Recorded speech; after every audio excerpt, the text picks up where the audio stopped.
This is the Free Zone Communique on the P4B, bringing hope to victims trapped behind the wire in blue cities. This is a banner night at the P4B. I made cheesesteaks, real ones, real cheesesteaks on a griddle. It's my fourth attempt, and these came out like a good Philly cheesesteak. We got the rolls at the Old Colonial Meat Market in Delco.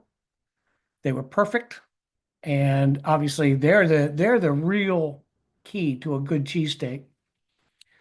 And my wife found Philly gourmet shaved steak. That's what you need to make a good cheesesteak. Good rolls, good shaved beef or shaved steak. They came out perfect. We have an interesting guest tonight. Don't know what to make of her entirely. I'm too much of a skeptic for a lot of the things you see coming out these days about 9/11 and pre 9/11 and the different whistleblowers. I am a big fan of whistleblowers generally, but I never take anybody's word straight up. Chris Hitchens used to say, extraordinary claims need extraordinary evidence. And that's what we're going to try to get at tonight. We'll spend some time with our guest, and this may not be a one-parter. Not that this will run that long. It's going to be a long show, I'm sure, but there's more to get to than I think we can cover in one show.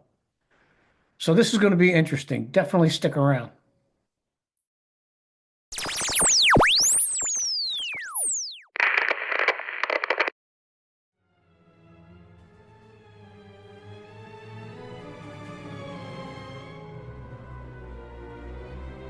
This is the Free Zone Communiqué, transmitting from Virginia's unoccupied sector.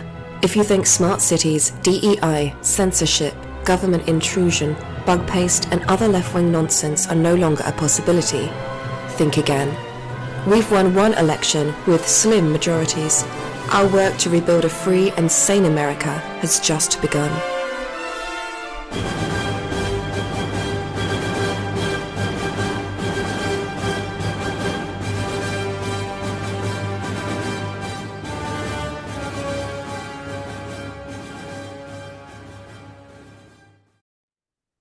This is the Free Zone Communique on the P4B. Joining us tonight, a very controversial figure, ranks up there with Curt Weldon, who was on a few weeks ago. Curt Weldon, by the way, is getting a lot of traction since he was on Tucker.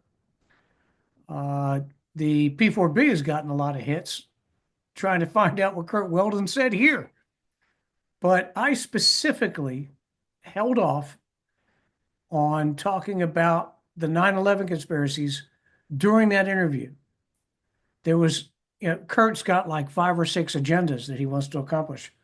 And I wanted to give his 290 as much play as possible and his biography. So I told him we'll bring him back. We'll talk about 9/11 at a later date. But somebody who's not shy about 9/11 would be Susan Lindauer. CIA whistleblower and former asset. And we're going to go through her experiences, both as an asset, as a peace activist, and someone who actually got involved with anti-terrorism, something near and dear to my heart. I've been in certain communities you've probably walked in. With that, please welcome Susan Lindauer. Well, first of all, I want to say thank you so much for inviting me on. It is a very sophisticated audience that can handle truth these days at the doses that I deliver it. And I have been plagued by cancel culture because people are afraid of knowing what I know. I am glad you refer to Curt Weldon. While he was in Congress, he gave a famous speech on Capitol Hill that I actually watched from inside prison. He gave a speech on at the opening of a congressional investigation of Iraqi pre-war intelligence and how Iraq was not involved in the 9/11 attack, though Iraq had been fraudulently accused of that involvement. And so Kurt Weldon was on the floor of the House, and he said, "We have heard news that intelligence assets have just been sent to prison who might have been here and might have told us important intelligence, but they seem to be keeping these people away from us." And immediately, that was me. That was me. And I was like, I was watching this from the prison television, and I jumped out of my seat and I turned to the guard and I said, "That's me. That's me. They want to hear from me. Let me go home so I can tell." And Kurt Weldon gave his speech on October 19th, and I had been sent to prison as of October 3rd. And that is because what I knew was so devastating that no one, Republican or Democrat, and to be fair, this is the war party encompasses both Democrats and Republicans, neoconservatives and neoliberals. So we cannot say that this was only Bush's war, or it was Bush and Biden and John McCain together. Yeah. Okay. Yeah. I agree with that 100%. I know the speech you're talking about. I featured it. Did you get a chance to look at any of Kurt's? Yes, I did. And I was like, yes. Yeah. So this was the speech with the big chart, and it had the logic sequence that went through all the. That was a good speech. And I'm a skeptic. I'm a skeptic of both sides. You're going to find with this audience, about 50% are going to say, "See, I told you. And the other 50% are going to say, "Get out of here." Yeah, that's right. And the problem is, is that there's a crowd that will not allow the speech even to occur. I have been so badly censored. I am still blocked on Twitter, even by Elon Musk, who I admire. I get throttled on Twitter a lot, even by Musk. But the idea was to have you on to give you your voice on the P4B. I'm not going to pussyfoot. I'm going to challenge you on some things. Good. But I'm thinking this might be just for a two-part conversation. I did a lot of research, and I have a buttload left. I'm only about a third of the way through your book right now, if that much. And I've been checking out Fewes. Is that how you pronounce his name? Fewes. Fewes. Dr. Richard Fewes. Yeah, I've been checking out Richard Fewes and Paul. I've been looking at his stuff. Paul Hoven. And I've just scratched the surface. I really haven't gone down. So I'm thinking today will be throw cases out. Just throw it against the wall, see what sticks. And then if we both, if the scheduling gods smile on us, we can do it again. We'll get together in a few weeks when I've got all the research under my belt. Because like I said, I'm a natural skeptic. I'm a skeptic. Well, I'm going to tell you something. You're going to have to edit this part out, but I'll tell you right now. There is one thing that I have that I cannot reveal in this show, but I can reveal in about a month.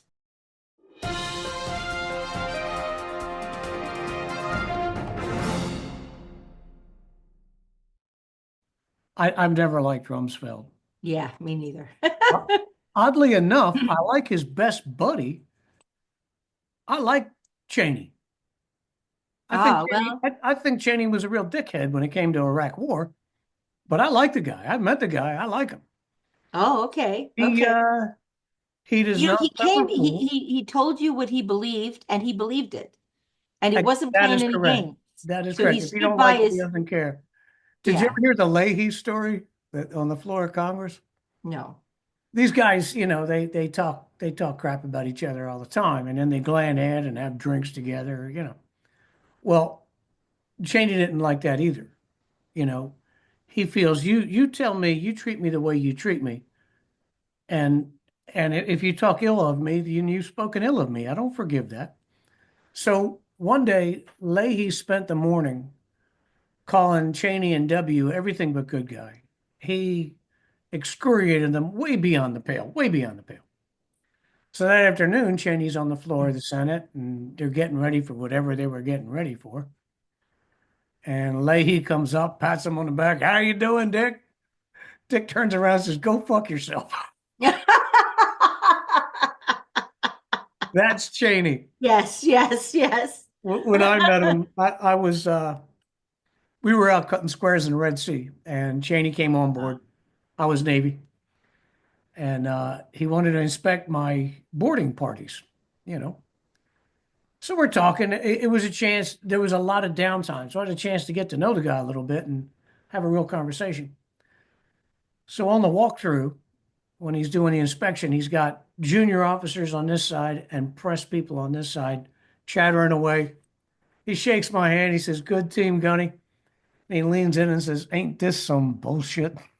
Talking about the chatterers. So, I don't agree with everything he did. The Iraq War, the worst thing I'll say about it, But he believed it. He believed what he believed, and he He did. stood by his beliefs. And what I call that's a war of different than a policy. lot of politicians who will talk two ways at Yeah. you. But I call it a war of policy, not a war of necessity. Yeah. And I believe if you're going to have a war, it has to be a necessity. And if you're going to have a war, you have to go in and break every single egg and take over. If you're going to go in and play shoot 'em up and have fire base camps and watch the Vernon Shirley at night, you don't need to be there at all. And that's what we've been doing since Korea. 120,000 lives lost for nothing. No reason. Nothing accomplished, nothing affirmed. 120,000 dead. And Christ knows how many maimed. So that's where I'm coming from. I'm no, wave the flag until the Well, stick breaks down again. I have to tell you that I am the one who negotiated the return of the weapons inspectors to Iraq with Iraq's ambassador. I will get to that. Yeah. Okay. Yeah, we got a lot to cover. So. Yeah, we do. And I want to try to do it fast. I tend to bring somebody on. We'll talk about an hour plus, and then we'll get about 50 minutes in the can of good video. But we have way more than that right now. So my first question is, prior to working for Fuse, what did you do for a living? I was a congressional staffer and a former journalist. I had actually started off as a peace activist, and I had I came from a very conservative family. My cousin would later be Andrew Card, the chief of staff to President George Bush. Andrew Card was the man who leaned forward when George Bush was reading the book to the children in the school and whispered in his ear about the 9/11 attack. That was my cousin. And one of the great tragedies of my life at that, going back many years now, was that I knew about the 9/11 attack, and I actually sat in front of Andrew Card's house for 2 hours in my car. I used to chain smoke cigarettes. I don't do that anymore, but I chain smoke about a pack of cigarettes in a 2-hour period, just so anxious to tell him what I knew about this attack. Why do you keep killing my questions?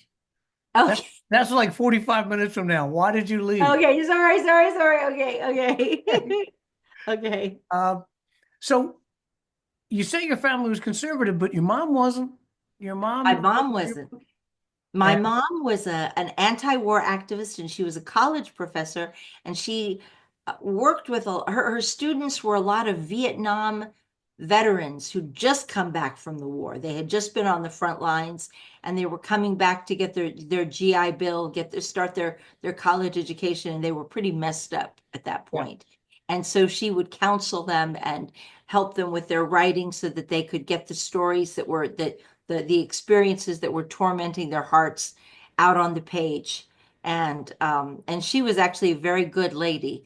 And so when I was in high school, we had moved to Alaska, and my father and mother used to, at that point, were like Alaska high society, mind you. Yeah, We yeah. would entertain Alaska. They There's they difference were there. they would iron their flannel shirts There then. you go. There you go.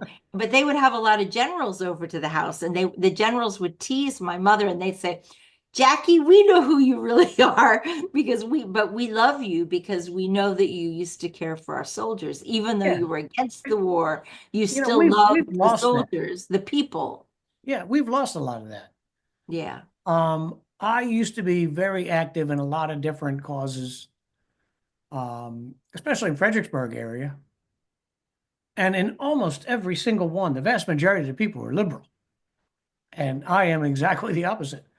But we were Yeah. best friends. We had a ball together. We had a blast. We had one thing we called drinking skeptically.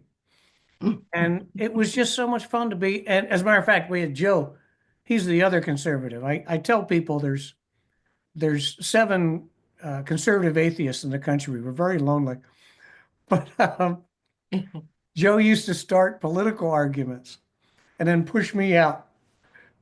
Like to do the argument. And he'd say, I love this guy. But we did have a lot of fun. And we've lost touch of that. The internet has destroyed discourse, destroyed mutual respect. Yeah. You know, if I was your standard internet troll, you wouldn't be here right now.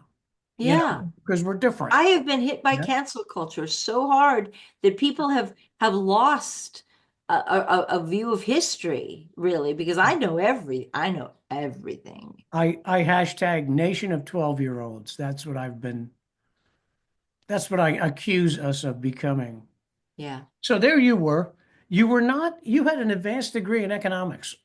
Why didn't you end up in the Well, University of actually, Chicago? I went to Smith College, and Right, from there I went to the London School of Economics, right. and I actually studied public policy. So I Okay. did become from there I came to Washington D.C. and landed where I essentially have stayed and have loved and but I so yeah. Okay, so you're working your major. I'll try to do this in order. You at one point went to a function and spoke to a Tunisian man. Oh yes. Yes. And you said you pretty much I outlined what was going to happen to the World Trade Center like 2 weeks hence or a few days hence. It was that was in 1993, right before the first attack on the World Trade Center. And I had gone to the National Press Club, and a woman named Hannah Ashrawi was speaking there, and I had the opportunity to I know sit. Ashwari. I know that lady. Yeah, Yeah. Palestinian lady. And I was sitting with her entourage at the National Press Club. So I was there on press credentials. And I had, I leaned forward to a man and I said, you know, I have a boyfriend who is Palestinian, and his best friend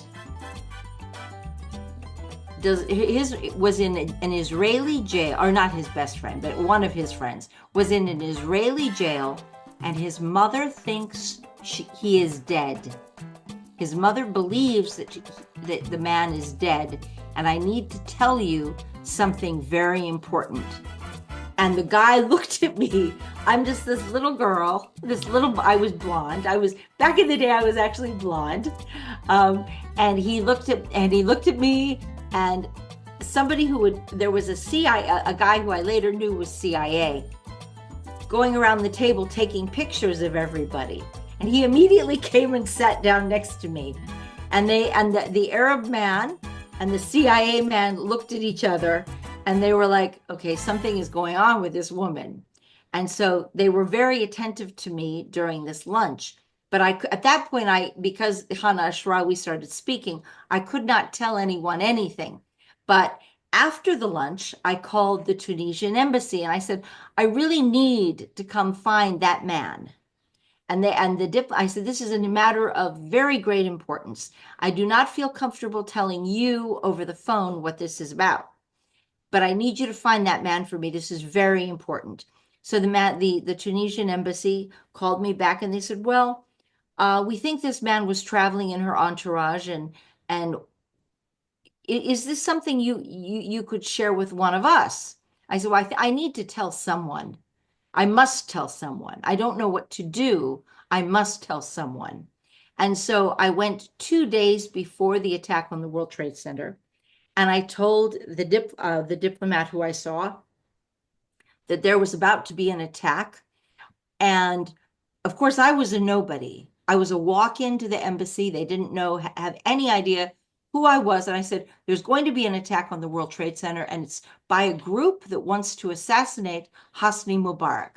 They are from the south of Egypt, and radicals from the south of Egypt who want to bring radical Islam throughout Egypt. And I smiled and nodded, and the man said, who are you?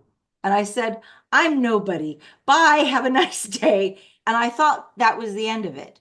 2 days later, the attack on the World Trade Center occurred. And lo and behold, it was precisely what I had told them it would be. Okay. And all of a sudden I had FBI, undercover people all around me. I was surrounded by people. A couple questions. By spooks and FBI. I have a couple questions on that. Sure. And this is where, I want to get beneath the information provided, because that information is in your book. By the way, the book is called Extreme Prejudice. It is available on Amazon. We'll talk about that later, but you should, if you're interested in this kind of stuff, you might want to check out that book. But first, where did you get information that specific? You weren't an asset yet. I was not getting any information yet. That is one thing that I am absolutely not allowed to tell you. There are some things that, even though 30 years later, it was a long time ago, and you would think that it would be over. But this is one of there is some intelligence that has a 50-year time shelf on it. I would accept that at face value. Except that you weren't an asset yet. You were just a regular Joe on the street at this point. But afterwards, when I did become it, almost immediately, I became what is a captured asset. That is to say that they jumped on me because I had done this. I was terrified of them. I would literally walk outside my house and go to work, and I would there would be a man who would be waiting outside my house, and he would walk with me all the way to the metro. And when I would get to the metro, there'd be a woman at the top of the metro. And by this time I was working on Capitol Hill, right? A member of Congress. And so I would go down the subway, and she would follow me down the subway every single morning. And then when I'd get off the subway, there'd be someone at the top of the stairs waiting for me, and they would literally escort me to my office. Yeah, for the uninitiated, that's called belt loop surveillance. Yes. People call it buttonhole surveillance, where it was scary surveillance. You want to make it plain. I'll tell you, back in the day, that terrified me. It's also the easiest surveillance. I mean, you want to make it plain to the mark. We're following you. We are following you. Yeah. And you had better behave yourself, young lady. So, at the time you acquired the knowledge, you didn't know that this was classified till forever. You had no idea. No, that's true. This is before you were being surveilled. This is before you talked to the Tunisians. Yes. But you did have congressional. I just knew that if you possess intelligence of that nature, you must report it to somebody. And right. The problem was that this was before the billboards, the 9/11 billboards. If you see something, say something. I did not know who to go to, but I knew that there was a moral That's how I saw it, as a moral obligation as a law-abiding citizen. I had discovered something that I must tell somebody in authority. And they were like, well, why did you tell they were like, why did you tell the Tunisians? I was That, like, well, I figured the Palestinians would know what to do. well, If anybody knew about terrorism back in the 1990s, it was and the 80s, it was my the my my Palestinians my who, and opinion they of the would know what to do. Palestinians, at least the Palestinian, the PLO, my opinion of them is exceedingly low. They were the forerunners to the guys, all the guys who want to be the toughest Boy Scouts in their block right now in the Middle East, including those billionaire scumbags in Qatar who care as much about Islam as I do and run all the drugs and prostitution and gambling that there is in the Middle East. That's where they make Yes. their money, Yes. along with skimming the money we send them. So, but you had a congressional connection. Why did you not Oh, go to the Intel committee and say, give this to the people who know okay. what to do with it? At the time that that's a very good question. That's the first time I was asked that question. At the time I did this, I was a journalist.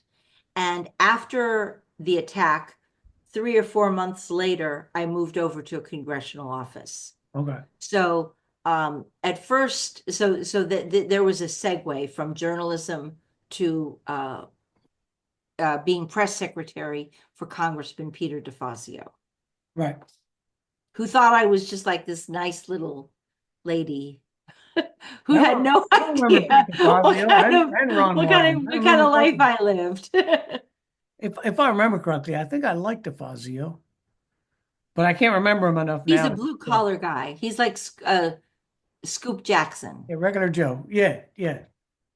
Yeah. Um, so we'll put that aside for now. It does trouble me. I'm sorry, there are things And that I'm not allowed it to. crossed your mind to talk to a Tunisian, but not somebody on this side to say you need to Well, but understand. before I really didn't know what to do.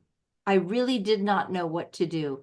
And it was a matter of opportunity that came up. And unfortunately, because these people are still active uh, in terrorism circles, and I cannot disclose things that are going on in Egypt. That's part of the problem. Egypt. So Egypt. Yeah. Right? The 1993 World Trade Center attack was organized by a group in the south of Egypt who were radical fundamentalists trying to take down Hosni Mubarak. And they were also the same people who Terry Nichols would meet in the Philippines with the Abu Sayyaf crowd Yeah, I would say, that he yeah. was hanging Yeah. out with. Used to watch those guys So a lot. so Yeah. they're still very much circulating to Okay. this day. Well, there is a lot of incestuous relationships in all those organizations. Yeah. Um, and I will have to review. I did a little bit today, but it's not in front of me. The alternative theories as to who bombed the I mean, it was the blind shake, is what everybody says, right? Yes. Yeah. Yeah. But also the fact that the FBI was running somebody inside that circle. And I was not that person, and I did not know that that was happening. I was not aware the FBI was doing that. I Okay. only knew what I knew, and I knew that I had to tell somebody. All right. I'll And beat this this dead horse happened. one more time with a stick. Okay. Um, so you learned that the World Trade Center is going to be bombed with some detail. Yes. Again, you're not an asset yet. Nobody's told you keep this under your belt. Yeah. If I heard my cousin was about to get shot, I don't think I'd run down to the local grocery store and say, hey, you know what? I go to my cousin and say, dude, lock your doors. At no point did it not cross your mind to talk to the Port Authority in New York or the police in New York and No. say, No. there's something weird going on. I just heard this rumor. It may happen, it may not happen, but you might want to be aware. You didn't Yeah. have At that point, I was so young, I didn't know. I was, they were impressed that I figured out to get to the Tunisian embassy. They were impressed that I had figured that out. But so but did the Tunisians know about it in advance? no, no, they didn't. Only through me, only through me. Okay. So London School of Economics. All right. So now you've had your belt loop surveillance. They spooked you pretty good. yes, they did. And you get contacted by Ms. Waite. Pat Waite was the chief of staff for Congresswoman Helen Bentley, and it turned out that she was a friend of my father. And my father had told her that I was very upset over my mother's death. And that was the excuse that she used to reach out to me. But in fact, she already had been briefed about my by the NSA, CIA, Defense Intelligence crowd had already come to her and said, we need to make contact with Susan Lindauer, and we understand you know her father, and can you set up a meeting and do an introduction to Paul Hoven, who would become my wonderful defense intelligence handler. And literally, Pat Waite invited me to dinner, and I showed up, and I was so impressed because she was this big, important chief of staff for a member of Congress, and I was this young, ambitious press secretary, and she sees Paul Hoven is coming, gets out of his truck and starts coming there. She said, "Oh, there's Paul Hoven. He's with the Defense Intelligence Agency." And I went, "Oh no." I'm going to ask you about this with everybody. Well, first of all, wait. She was a congressional aide, and yet she's doing this. Does that not make her an asset as well? Well, a lot of congressional staffers fill that kind of a dual role like that. She's not an asset, but she's in a position to connect people together. She has a legitimate reason to meet people and then tie them into the intelligence community. So Okay. she would be like a recruiter for the intelligence. And was Paul Hoven, was he a credentialed member of the DIA, or was he Yes. also a person who worked on the periphery? No.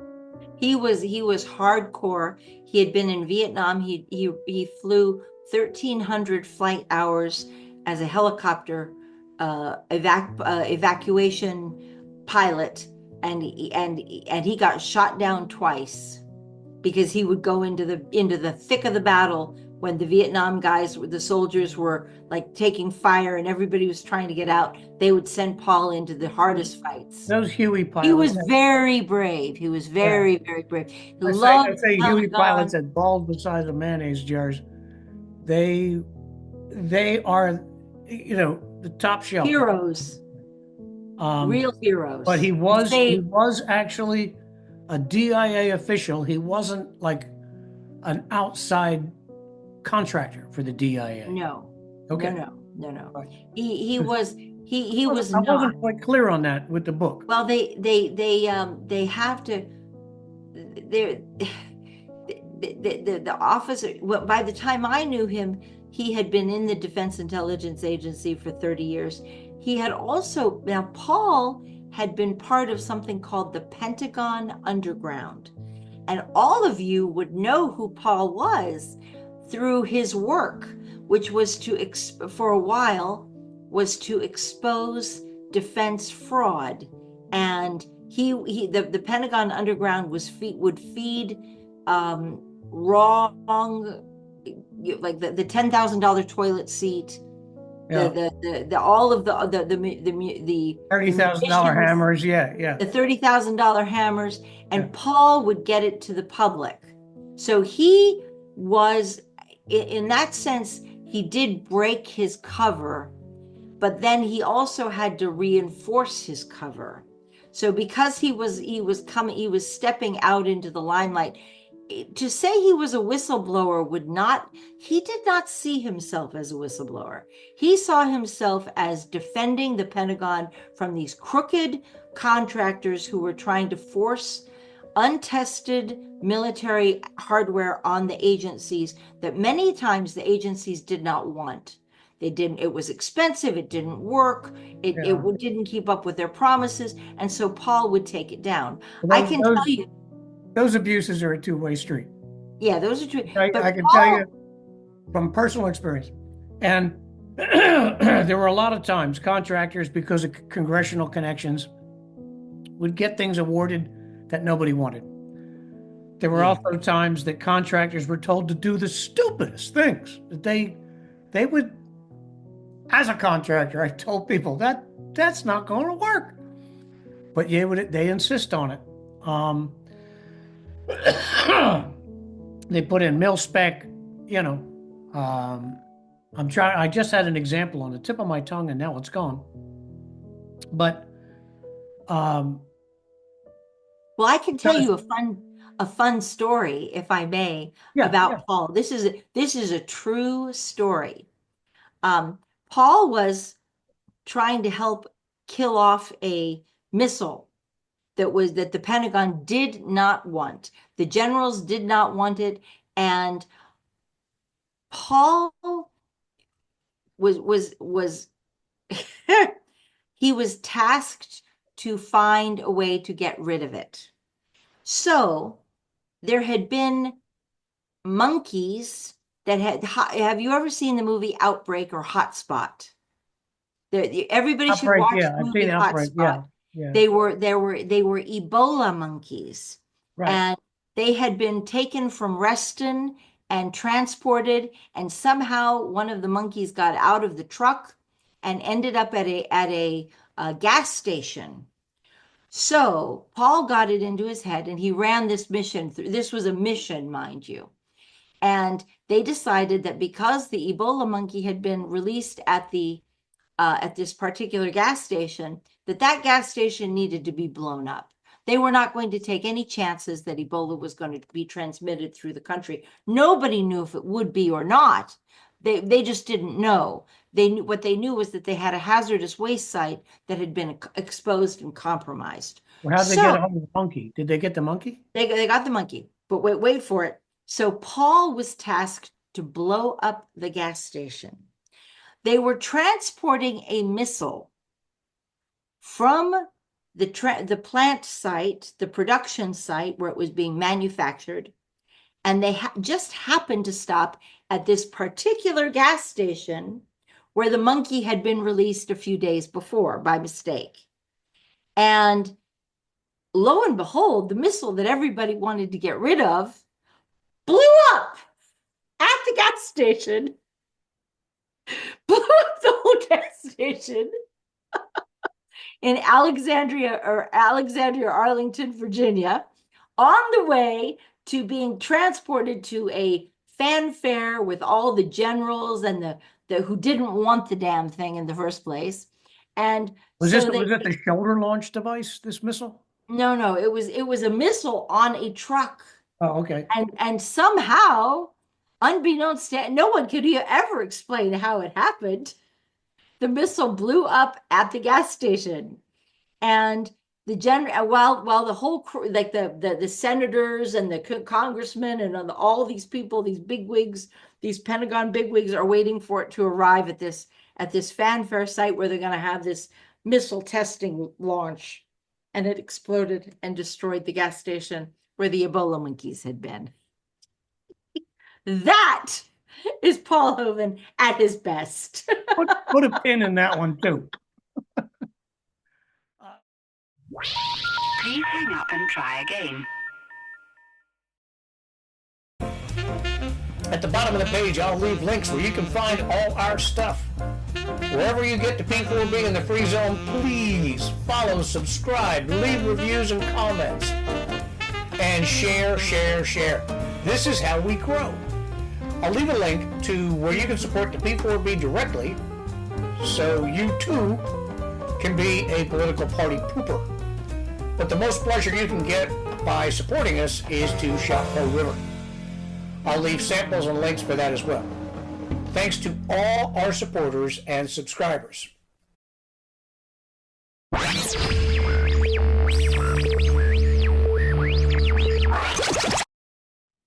Okay, so moving it along. From that point on, I was asked, went through some training.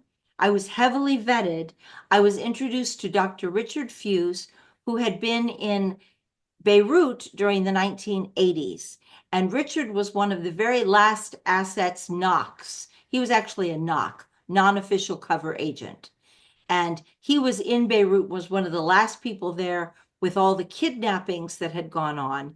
And he swore that Libya was not involved in the Lockerbie attack over Scotland, when the suitcase bomb that had been put on at Frankfurt Airport that blew up over the rooftops of Lockerbie, Scotland.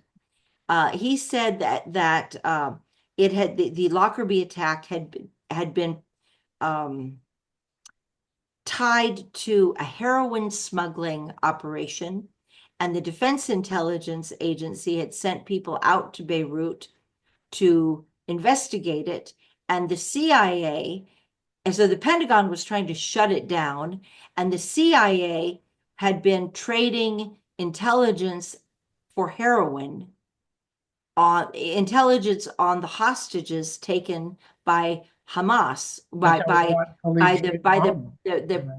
the Popular Front for the Liberation of Palestine, and the Islamic Jihad, which would later become Hamas. They changed the names.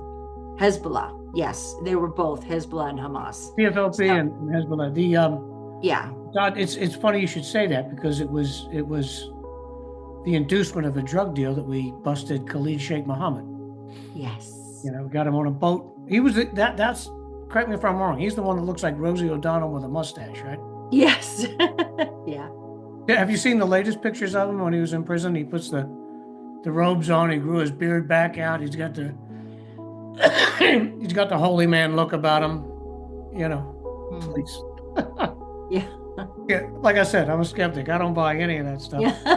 But in this case, what really happened was that Libya had nothing to do with it. They were the patsies, and they really and truly had nothing to do with it. Well, they were completely. I was going to do this later. I was going to do this, but we can run it right now since we're there. Okay. And this is where I really have to challenge you.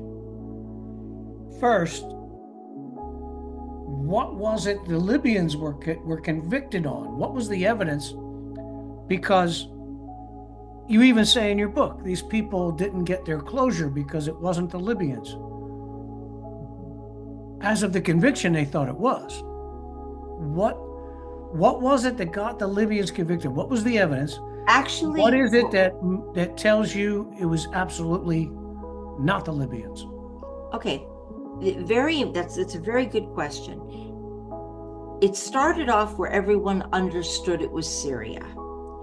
But during the first Gulf War, President Bush, #1, George Bush 1, had to bring Syria into the fold for the attack on Iraq. So Syria, Hafez al-Assad, put a condition on it that they would have to stop calling him a terrorist nation. They would have to remove that stigma from Syria. I remember that. So then President George Bush #1, Daddy Bush, decided that they would pin that on the Libyans instead. And they just shifted it overnight onto the Libyans. What was the evidence that it was Syrians? The Syrians were, Hezbollah was hiding the hostages and in Beirut, and they were the biggest arms dealers and traffickers in the world at that point. Right. And they were using the heroin to finance their weapons purchases. And the CIA was allowing them to fly, was protecting the drugs flying on Pan Am Airlines from Beirut into Frankfurt, into London, and Heathrow, London, and then on to New York. And they were dropping off at each stop, they were dropping off a suitcase. And so when the Defense Intelligence Agency got upset, and they said that they were getting so close to the terrorists that they were actually accommodating the violence and the horrible things.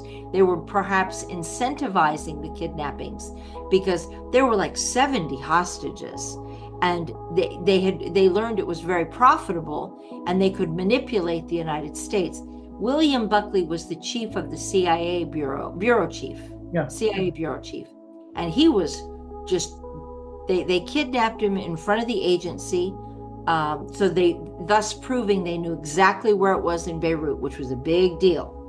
And then they tortured him with bricks. That had to be cigarettes. The worst secret in Beirut. Was where all the spooks worked. Yeah, that's right. So it was a terrible loss for the agency. And the Defense Intelligence Agency said, look, you are incentivizing these people to continue the kidnappings.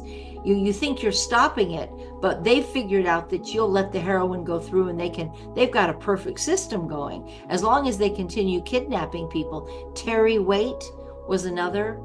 Terry Anderson was another. Terry Waite was an Anglican bishop who was trying to negotiate the freedom of all the prisoners together, and they kidnapped him. Rolled him up instead. Yeah, that's the kind of scumbags we're talking about over there. Terry Anderson was an Associated Press reporter. I actually saw I visited Beirut, and I saw where the hostages were held, and they were chained in dark rooms to a bucket there was like a pipe in the wall, like a radiator and a drinking water pipe, and they would just chain them there and just hold them there for years. They had a little bucket to pee in, and they didn't move from that spot, and it was really scary. That had incentivized the CIA. The CIA had a different viewpoint, which is that they were trying to collect intelligence on where the hostages were being held. But then every time they'd start to get close, Hezbollah would get onto it and they'd move them again. So the Defense Intelligence Agency was like, this is not working at all. And they figured out that they had a double agent who was a double agent feeding them both intelligence as well. Somebody from the CIA was feeding information to, okay. Yeah. Now, how does that equate to the Syrians did Lockerbie? Well, Syria and Hezbollah are tight. At that point, Lebanon was a client state of Syria. Okay. In the 1980s, Syria was Lebanon was a client state. Yeah. So that's how it worked. They were the protector, the big brother over them. And a lot of the fighters would go to Syria for, to escape the fighting for a few weeks and then go back in. So they would channel them in and out of Syria. Okay. As if I'm a 5-year-old boy. Okay. That is a good summation to say that, as a matter of fact, we're not even there yet, but you can say that Syria is a queer friend. They're you can't rely on them. Hafez and his father have both been somewhat pragmatic, and they would bend to the West now and then. Other times they would Erdogan in Turkey, yes, and they would sometimes stick their fingers in your eyes. Mm-hmm. I still don't see how any of this indicates that Syria was involved with the Lockerbie bombing. I just know from what you told me that there was some nefarious activity going on between our government or our intelligence people and people in Syria, and that's because too clever by a hair. The insiders warned Hezbollah that the crowd had come in from Washington, D.C. to investigate the drug smuggling, and that they had to be disposed of. They had to get rid of the money, they had to get rid of the heroin, and they had to shut down the operation. And in order to do that, they needed Hezbollah to be the one who put the bomb in. And so they needed Ahmed Jibril to use his contacts, so he would be the one who would take down the crew from the Defense Intelligence Agency in Washington. How many DIA guys were killed in Lockerbie, the Lockerbie crash and Lockerbie bombing? Well, originally they were all going to fly back to Washington on different planes, but then they got to London and they found that all of their planes had been rerouted onto the same flight, which was Pan Am 103. And so all these people who were deliberately doing everything they could not to travel together, to go home separately, they were all put onto the same flight. At the same time, there were diplomats at the United Nations who were warned to get off the flight, and those people emptied it out. It was Christmas time, and that opened up enough seats for a group of students from Syracuse University to board the flight. They were flying standby, but because of all the bigwig power guys who got off the flight to clear the deck for the Hezbollah bombing, because they all knew what was going to happen. See, it was a very dirty thing. Okay, it's like, you know, now this is not a court of law. This is just two folks talking. Yeah, and I do want to get to other things, but so far you've presented a thin outline based on separate events well, that would lead to someone to say, I really suspect the Syrians, but that's not evidence. That's not evidence. well, It's not going to get you convicted in a court. I'm not the one who was there. My defense and my CIA handler, Dr. Fuse, was I there. understand. Yeah. And there's a great book that everybody, if you're interested in Lockerbie, the real story of Lockerbie, On the Trail of the Octopus. The trail of the what? On the Trail of the Octopus. Octopus. I'll look it up for you. So, and that's who that would be a really good person for you to interview about Lockerbie, because that book was was shredded. There's very few people who even have copies of it, because the agencies came down and what's his name? Oh God, Lester Cole. No, I'll think of it in a minute. Yeah. And I'll get that for you. I'll get that for you. Okay. But I'll look that up when we're done. Yeah. So what was Lester it? Coleman. I'm sorry? Lester Coleman. That name sounds familiar to me. Yeah, that's the rings a guy. lot of bells. He was another Les Coleman. Yeah. Yeah. So he anyway, so Yeah, anyway, I know him. I just don't know why. yeah. Yeah, so you ended up testifying or asking to testify in the Lockerbie investigation or in the trial, which? It would go on to be the trial. I actually filed an affidavit to the court, and it was reviewed by the attorneys for McGrahy and FEMA. And then those attorneys came to Washington, D.C. and met me, and then met Richard Fuse. Richard Fuse could not talk directly, so I spoke for him. What I could said, you this is offer my, in the way of evidence? I'm sorry? What could you offer in the way of evidence as opposed Well, to? no, the fact that I had met this Richard Fuse, who was my CIA handler, and I knew him very well, and that he had told me about the real facts of the Lockerbie case. And so I put in my affidavit so that we could get that information to the attorneys. But then when the attorneys came in, they didn't want to, they met me briefly, like for an hour, and then they went, and the Richard Fuse was the one they wanted to see. Well, they couldn't use you. They couldn't No, be. that's right. It'd be That's right. secondhand information. Yeah, exactly. Exactly. And this, But also, you need to know, I was the one meeting with the Libyans in New York in order to negotiate the Lockerbie trial. And so this is how I get involved, is because of Richard Fuse.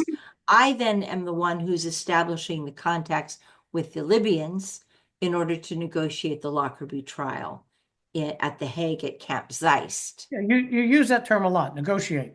You talked about negotiating Back channel, weapons inspectors, back channels.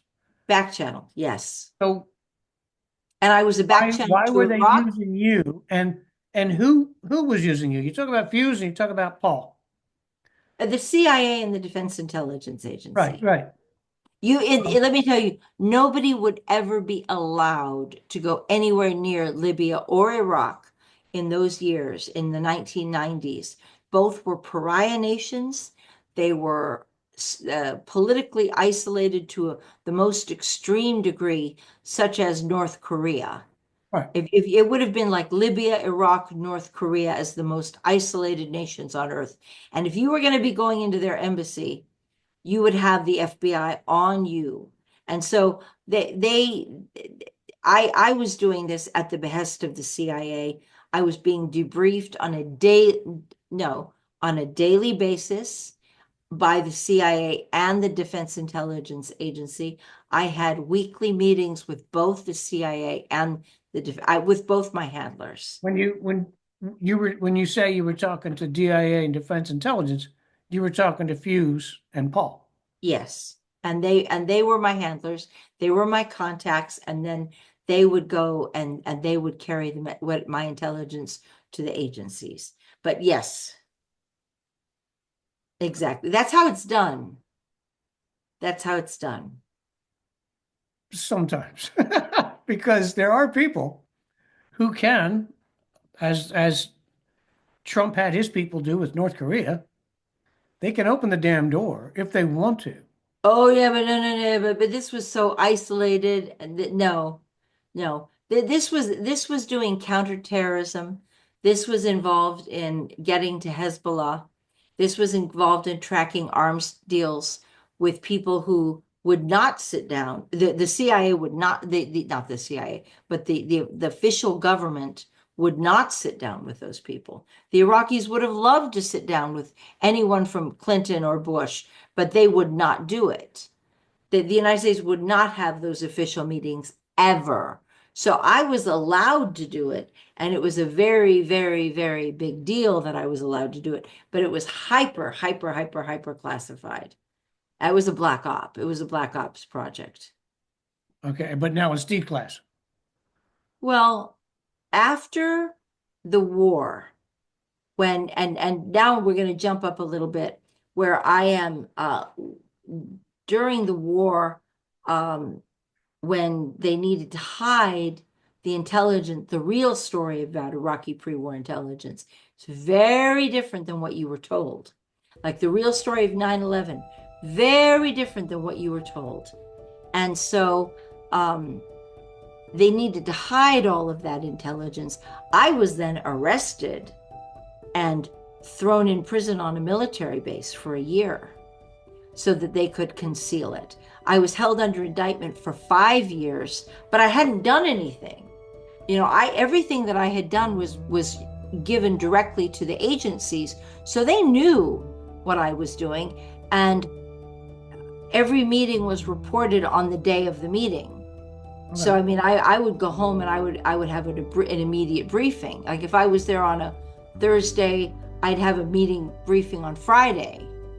So it would be an immediate feedback. And so it turned out that the diplomat had a girlfriend named Susan in New York, and he was taking her to hotels and restaurants and buying her presents.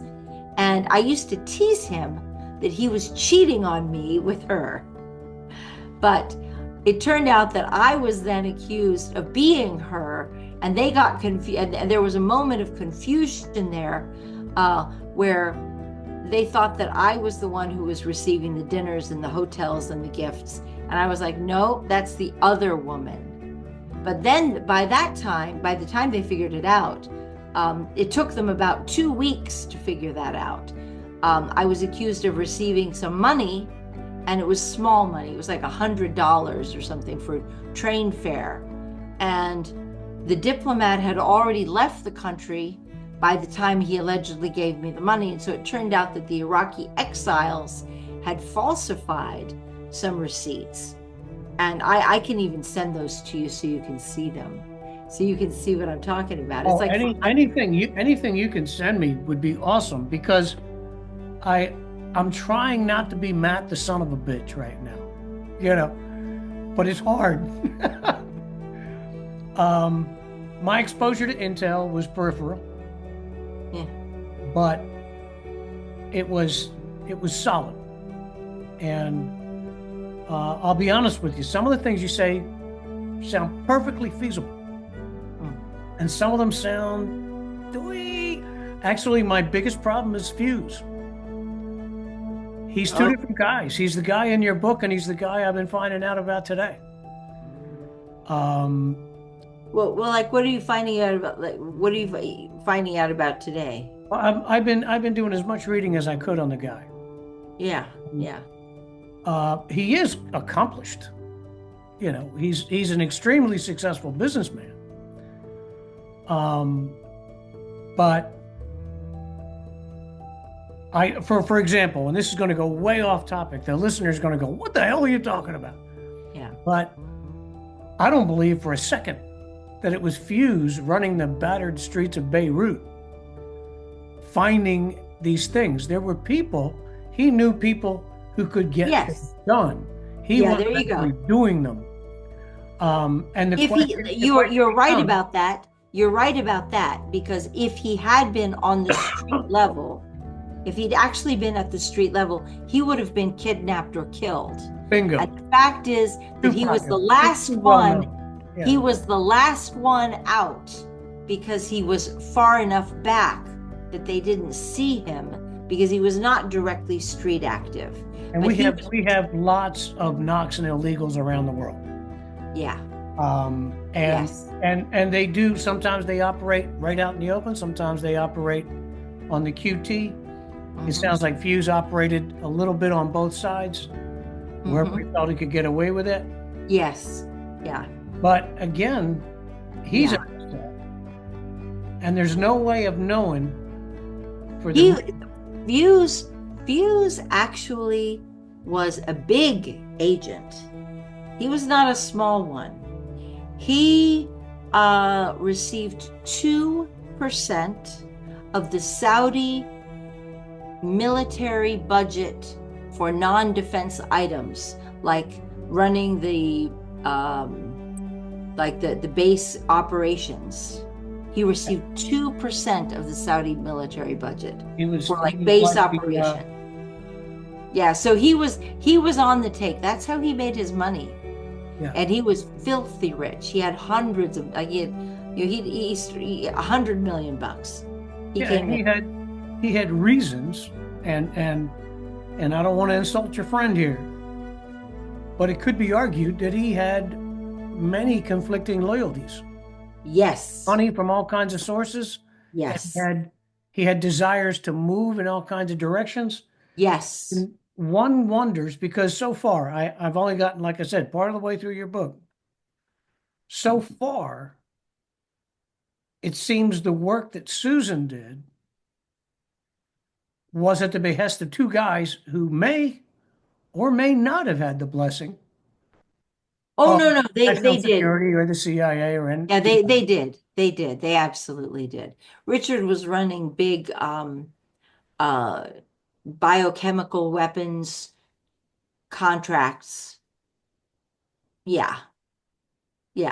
Like well, I mean, he has things that they recognized, but they didn't recognize Susan. How do we know? Oh, they yeah. I did this for years. Yes. So why did they turn on you? Because if they consider you a legit asset, why did they turn on you? Oh, because they always turn on the assets. Once I came out, I negotiated the return of the weapons inspectors to Iraq, and I have papers that I will send to you that can show you I usually only give those to like to congressional people and attorneys and judicial people, but there's some things I can show you. And definitely they knew what was going on. The White House knew. Were you But they had to hide it. at the IAEA at the time? Once the Congress, once the war in Iraq became a disaster, they had to shut me up and get me out of the way because I was anti-war. And so I became a massive liability. Like I might go and expose at the height of they were afraid that at the height of battle, when you have soldiers who are shedding their blood, getting their arms and their legs blown off, coming home paralyzed, facing post-traumatic stress, drug addiction, Dear John letters, homelessness when they came home, multiple tours of duty where they could not ever get out. They no, even if they were more mentally so exhausted that their brains were fried and they were going to lose their minds. They're literally going insane, slowly insane, or fast. They were broken. They were like broken horses at that point. They could not have me talking about what really happened in Iraq. And the public was so enraged over the Iraq war. These cowards in Congress turned on me to say, somebody has to be blamed for this. Somebody has to be scapegoated for what we did, for our stupidity. And the irony was, if you saw I will send them to you so you can see them. I think I can send them to you. Some of them I can send you. But you'll see that I told do not do this. This is going to be a terrible mistake. And since I was negotiating with the return of the weapons inspectors, it was actually part of a comprehensive peace framework. I knew that the 6 months prior to 9/11, the Iraqis invited the FBI to send a terrorism task force into Baghdad with authorization to run terrorism investigations, interview witnesses, make arrests. And when I challenged the Iraqis in April and May of 2001 to hand over any fragment of intelligence on the 9/11 attack, or they would be bombed harder than they'd ever been bombed before. And that threat came above the Secretary of State, which is only 3 people: the President, George Bush, Vice President Dick Cheney, and Secretary of Defense Donald Rumsfeld. Those 3 people. And as of April and May, they were already threatening the Iraqis with war in the event They had been threatening Iraqis for a long time. They had the no-fly zones that the Iraqis were flouting. The Iraqis were killing their own people. Saddam Hussein could tell you, come to my birthday party. That doesn't mean you believe the son of a bitch. Okay, The but question is, what was it? What was it? Because a lot of people inside the swamp who know a lot of stuff about Iraq turned against the war. They didn't get it. Yeah, but they weren't the ones who negotiated the return of the weapons inspectors. None of those people were in the room. So except for me, when it was I was the one sitting down with the ambassador. UNMOVIC and the IAEA did not negotiate that return. No. What did they do? What was their role? They showed up after the deal was done. They just showed up after it was over. Who did you make the deal with? Who was your negotiating partner in Iraq? The ambassador Saeed Hassan and let's see, the foreign minister. Oh, what's his name? And those are the people that I was dealing with. You got receipts on that? Yeah. You got like shaking hands. Here's my buddy, the ambassador, or exchanges of information? Yeah. Okay, Yeah. That would be they had photographs of me. Yes. That was why they were scared of me talking, because I knew everything. The Iraq had wanted peace with the United States. So Please tell a friend about the Free Zone Communiqué. We live and die with the share and subscribe buttons. Please use affiliate and sponsor buttons to support our work. Thank you very much for joining us today.